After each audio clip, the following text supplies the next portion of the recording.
Hey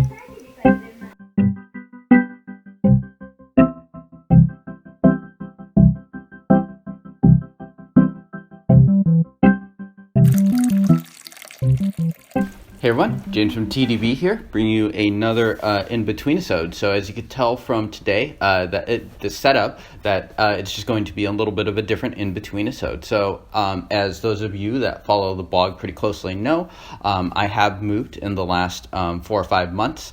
So my wife and I moved into another rental. We have an extra bedroom, so there's a lot more space. And a big reason why we did move was just to have that extra space. And a lot of that is independent and unrelated to tea. Tea is not my entire life or anything like that.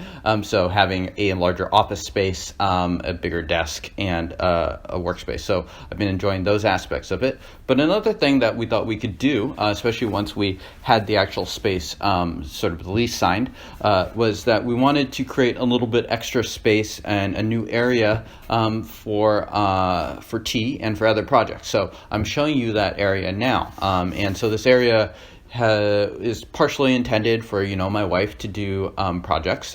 She has a project that I had to remove from the table in order to film this episode, but also to have sort of a space to just sit back, enjoy tea. We're a little bit further away from like electronics, like a desktop computer or TV and those things, and I can easily just move my kettle. A hot plate and TeaDB fits perfectly here. A very little cord risk, which is always something that made me a little nervous using it before. And so, yeah, it's just a really nice space to sort of remove yourself from those things, read a book, drink some tea, and slow down. And I think those are big reasons why a lot of us got into tea, and I'm happy to have a space to enjoy that. And sorry, I'm just looking at my notes over there. And I think, I am not someone that is known as having an especially aesthetic approach to tea, where aesthetics are playing a huge part in how I enjoy tea. I don't own 200, 300 different teapots. I'm not someone that chases after factory Ising, or just like am staying up late for the latest Peter Novak or the Jade Leaf drops. Nothing wrong with that at all.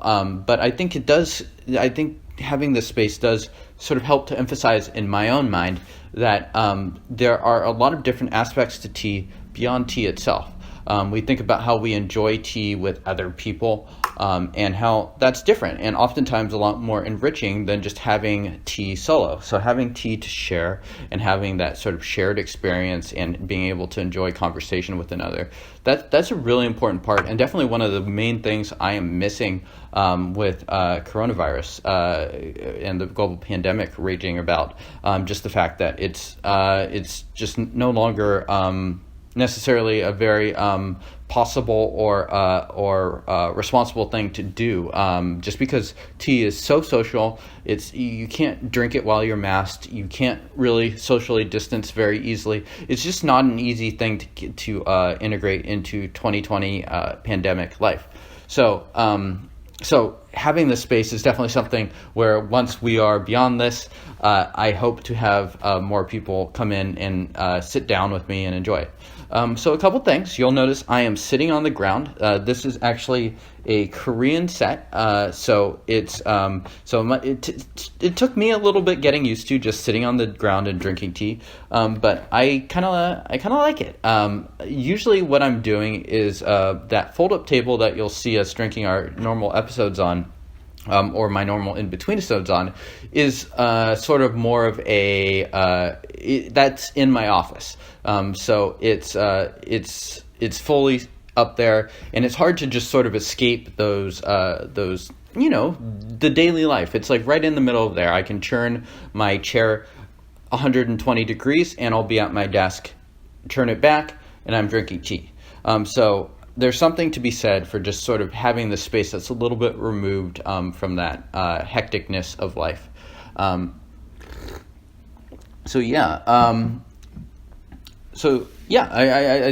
mean, I hope to have people over here at some point. Okay, so let me talk a little bit about the tea that I've been drinking here. So I am drinking a Baxian Dancong from Cindy over at WuyiOrigin, who sends me tea a couple times a year. So thank you, Cindy.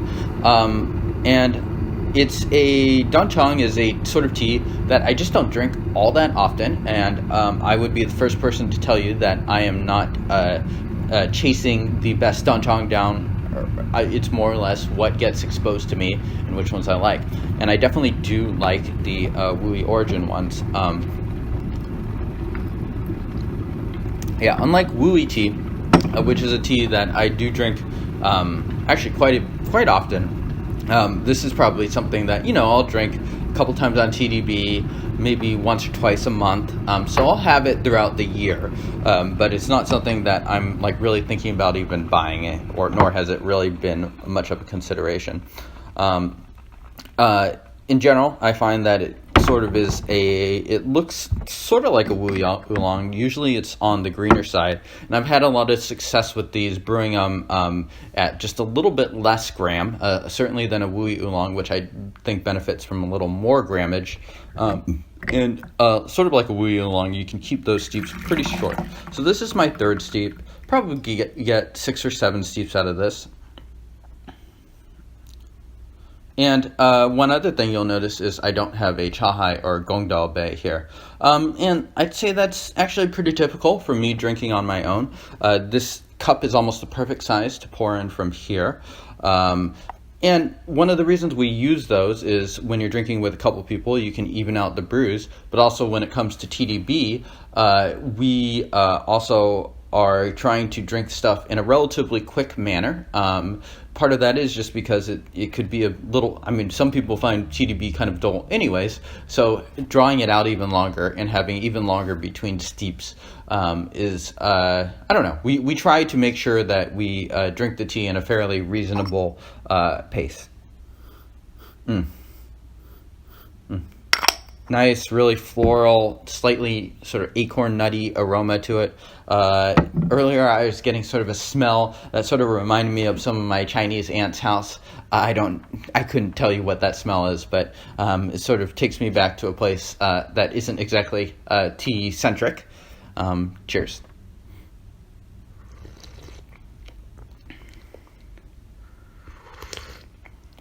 It tastes like it smells. I think this is just a really enjoyable tea to have just for anyone, really. I think I could enjoy this with Denny. I think I could enjoy this with my family, my mom, my dad, my wife.